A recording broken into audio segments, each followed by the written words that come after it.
37 जवानों की शहादत के बाद सीसीएस की बैठक खत्म होने के बाद एक तरफ वित्त मंत्री अरुण जेटली ने यह जानकारी दी कि मोस्ट फेवर्ड नेशन का दर्जा पाकिस्तान से छीन लिया गया है, तो दूसरी तरफ प्रधानमंत्री नरेंद्र मोदी जो दरअसल एक ट्रेन के उद्घाटन के लिए पूर्व निर्धारित कार्यक्रम के तहत पहुंचे, उन्होंने प्रधानमंत्री नरेंद्र मोदी ने यह कहा कि इस फौज को पूरी स्वतंत्रता दी गई है कि वो सख्त से सख्त कदम उठाए, और इसी के साथ उन्होंने यह भी कहा कि ऐसी ताकतें जो इन आतंकी हमलों के पीछे है उन्हें सबक सिखाया जाएगा, और आर्थिक रूप से बदहाल पड़ोसी देश पाकिस्तान को भी समझा दिया कि उसके नापाक मंसूबे अंजाम तक नहीं पहुंचेंगे।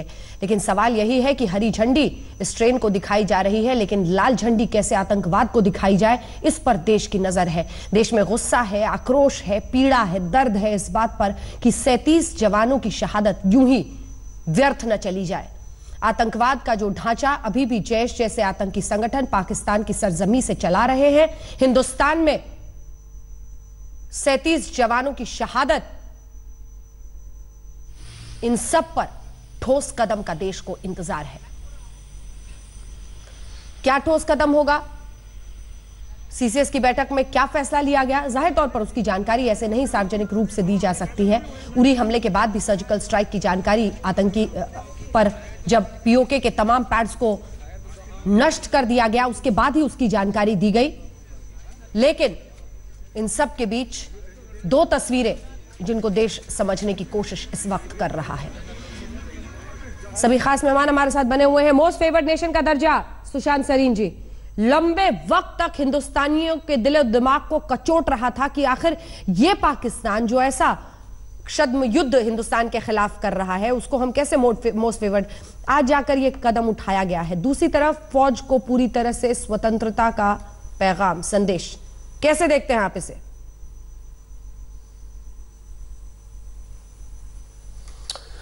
अंजना, क्लियर है कि जो संदेश आ रहा है कैबिनेट कमेटी ऑन सिक्योरिटी की मीटिंग के बाद, उससे जो देश के अंदर भी गुस्सा और रोष पाया जा रहा है, वो उसी को दर्शा रहा है। और मेरे ख्याल ये दो तरफ से एक्शन होगा। एक तो जो फौज को खुली छूट दी गई है, लेकिन खुली छूट का मतलब ये नहीं है कि फौज मनमानी कर पाएगी।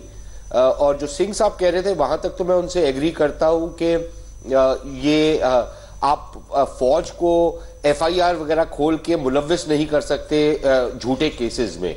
हाँ। लेकिन ये भी जरूरी है कि सिक्योरिटी फोर्सेस को इतनी भी कोई ऐसी छूट ना दी जाए कि वो कोई गलत काम करें। तो मेरे ख्याल वो डिसिप्लिन आपको मेंटेन करना पड़ेगा। जहां तक कूटनीतिक, राजनीतिक और आर्थिक मामलों का सवाल है, मोस्ट फेवर्ड नेशन मेरे ख्याल सिंबॉलिक भी है और सब्सटेंटिव भी है। ये दोनों जगहों पे काम करेगा। कोई बहुत ज्यादा असर शायद ना हो, लेकिन जो अंदेशा मिला है सीसीएस की मीटिंग के बाद, ये पहला कदम है। इसके बाद सिंह साहब आपकी बात पर कमेंट करना चाह रहे हैं, आप अपनी बात पूरी करें। मेन्यू ऑफ ऑप्शंस है उसमें, लेकिन नहीं, एक अंजना, एक चीज और, एक और चीज मैं बताऊंगा मेरा। लेकिन सरकार से एक सवाल है। जेटली जी ने बहुत बोला कि हम comprehensive convention on international terrorism में जो टेररिज्म की परिभाषा है उसको दोबारा से एक लिहाज से पुश बहुत महत्वपूर्ण बिंदु है चर्चा का। सर, आपको बीच में टोक रही हूं इसलिए क्योंकि इस वक्त मायावती बोल रही हैं। मायावती, सुनाते। ये विनम्र अनुरोध करती हैं कि वे ऐसे विकट के समय में अपने केवल आज के ही नहीं बल्कि इस घटना से जुड़े इसके वास्तविक तारों तक पहुंचने तक अपने सभी राजनीतिक कार्यक्रमों को स्थगित करके और साथ ही अब अपने चुनावी स्वार्थ व द्वेषपूर्ण राजनीति को भी बंद करके तथा दुनिया के खासकर सभी शांति व अमन पसंद देशों को भी साथ में लेकर अब इनको इस समस्या से निपटने के लिए इसका कोई ना कोई स्थायी हल जरूर निकालना चाहिए। जबकि इस मामले में सरकार के हर कदम के साथ पूरा देश व यहाँ की इनकी सभी विरोधी पार्टियां भी अपने सभी राजनीतिक गिल्ले शिकवे बुलाकर इस समय इनके साथ एकजुट होकर खड़ी हैं। अर्थात अब इनसे बीएसपी सरकार के साथ खड़े होने की बात, इसी के साथ ये कहते हुए कि शांति पसंद देश पूरे विश्व के एक साथ हो जाएं, एकजुट हो जाएं और आतंकवाद की इस लड़ाई में शामिल हो जाएं। सुशांत सरीन साहब, आपने बहुत महत्वपूर्ण परिभाषा आतंकवाद की, उसको लेकर भी ऐसे वक्त पर इतने दशकों के बाद अब चर्चा यहां से लिए चलेंगे और आपकी बात पर जहां आप कह रहे थे कि सेना को भी अनुशासन में रहना। लेटेस्ट खबरों के लिए यूं ही देखते रहिए आज तक और इस वीडियो के पसंद आने पर लाइक, शेयर एंड सब्सक्राइब करना ना भूलें।